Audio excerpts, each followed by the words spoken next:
Hello everyone, मैं जूही आप सबका बैंकर्स बज़ पर स्वागत करती हूँ। आज मैं आपको SBI clerk first shift and overall सारे शिफ्ट का रिव्यू दूंगी।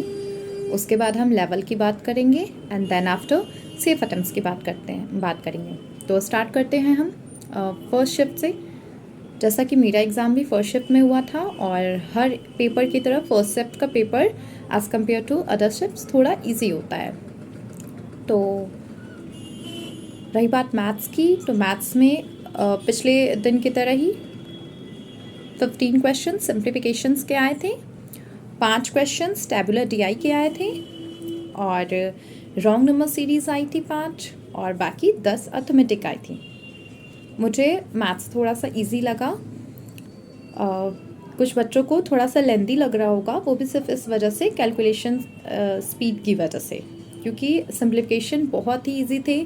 और फिर उसके बाद रही बात रीजनिंग की, तो रीजनिंग में 4 पजल्स आए थे, जिसमें एक लीनियर था, एक सर्कल बेस्ड था और एक में 5 प्रोडक्ट्स थे जिनको सीरियल वाइज बैठाना था। फिर उसके बाद कुछ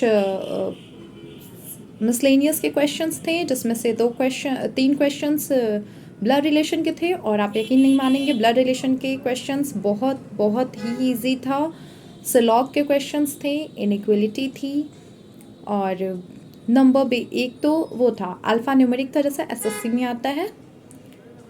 फिर उसके बाद बात करते हैं हम आरसी की, सॉरी इंग्लिश की। इंग्लिश में अगर हम देखें तो 8 से 9 क्वेश्चंस आरसी आई थी, सस्टेनेबल फार्मिंग के ऊपर आई थी फर्स्ट शिफ्ट में, जिसमें मेरा एग्ज़ाम था। और फिर उसके बाद 5 क्वेश्चंस रीअरेंजमेंट के आए थे, जिसमें सिंगल वर्ड रीअरेंजमेंट करने थे। कुछ क्वेश्चंस 5 क्वेश्चंस एरर के थे। फिर उसके बाद फिलर्स थे और क्लोज टेस्ट थे। इस तरीके से जैसा कि पैटर्न लगभग सारे पेपर्स में रहते हैं। तो ओवरऑल देखा जाए तो पेपर पिछले साल से या उसके पिछले साल से पिछले 2-3 साल में एसबीआई क्लर्क की ये सबसे ज़्यादा इजी पेपर थी। जैसा कि आईबीपीएस क्लर्क में भी आपने देखा था पेपर इजी था, तो मुझे तो लगता है कि एसबीआई क्लर्क का पेपर आईबीपीएस क्लर्क से भी थोड़ा सा इजी थे।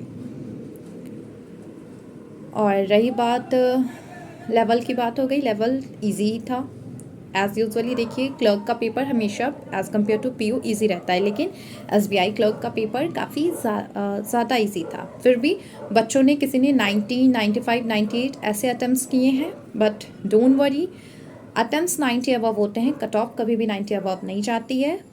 लेकिन इसका मतलब ये भी नहीं कि कट ऑफ कम जाएगी। जी हाँ, मैं ऐसा इसलिए कह रही हूँ क्योंकि आप सब ने आईबीपीएस क्लर्क में देखा होगा, हम सबको लग रहा था कि 70-75 वालों का हो जाएगा, लेकिन हमें देखने को क्या मिला, 80 अबव कट ऑफ चली गई, जबकि वैकेंसीज भी एसबीआई क्लर्क से ज़्यादा थी। उसके बाद भी फिर आपने तो एसबीआई क्लर्क में देखा ही, इस बार टोटल 4 दिनों में एग्ज़ाम हो रहे हैं, 4 डेज़ में एग्ज़ाम हो रहा है डिफरेंट शिफ्ट्स में, और इतने ज़्यादा नंबर ऑफ़ एप्लीकेंट्स हैं, फॉर्म भी, वैकेंसीज भी लिमिटेड है और कंपटीशन तो देखिए हर एक साल बढ़ रहा है, इसमें नो डाउट। तो रही बात कट ऑफ की, तो मैं कट ऑफ प्रिडिक्ट नहीं कर सकती हूँ, क्योंकि कट ऑफ अनप्रिडिक्टेबल होता है और ऐसे चीज़ों को प्रिडिक्ट करना बेकार है। बस एक ये रहता है कि थोड़ा सा आप सस्पेंस से बाहर हो या सस्पेंस के अंदर हो। देखो, सबसे पहली बात कि अगर आपको अपने एग्ज़ाम को लेकर खुद आप स्वयं सस्पेंस में हैं, तो फिर तो मतलब बहुत ही कम चांस होता है, क्योंकि जब तक आप खुद में श्योर नहीं होगे तब तक कैसे चलेगा। लाइक 70-75 वाले लोग सस्पेंस में होंगे और ऑब्वियसली उनको थोड़ा ज़्यादा अटेम्प्ट करना चाहिए था, एटलीस्ट 80 अबव करना चाहिए था। 80 to 90 के बीच में कट ऑफ जाएगी, मोस्ट प्रोबेबली 80 to 90 के बीच में जाएगी, क्योंकि बच्चों ने 95 अबव भले ही किए होंगे, लेकिन सबके 4 क्वेश्चन 5 क्वेश्चन आराम से गलत होंगे, स्पेशली इंग्लिश में होते हैं।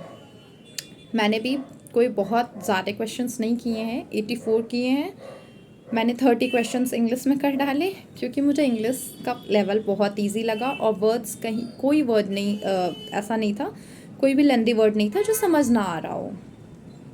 फिर उसके बाद रही बात रीजनिंग की, तो रीजनिंग में मेरे सिर्फ 25 ही हो पाए। मैथ्स में मैंने 28 किए। मैथ्स के मैंने कुछ अर्थमेटिक वाले क्वेश्चंस भी किए जो कि इजी थे। रीजनिंग में मुझे थोड़ा सा ज़्यादा करना चाहिए था। एक्चुअल में जो लीनियर बेस्ड क्वेश्चंस था उसमें मुझे थोड़ा सा टाइम लग गया, मेरा एक पॉइंट छूट गया, जिस वजह से उसमें मुझे उसको दोबारा से करना पड़ा। तो ये था आज का रिव्यू। और रही बात अलग दूसरे शिफ्ट की, तो उसमें भी पेपर एकदम इसी टाइप के आ रहे हैं। लगभग हर शिफ्ट में 15 क्वेश्चन सिम्प्लीफिकेशंस के आ रहे हैं, एक टीआई आ रही है, कुछ सीरीज़ आ रहे हैं। तो डरने की कोई बात नहीं है, आने वाले शिफ्ट में भी एग्ज़ाम बिल्कुल ऐसा ही होगा।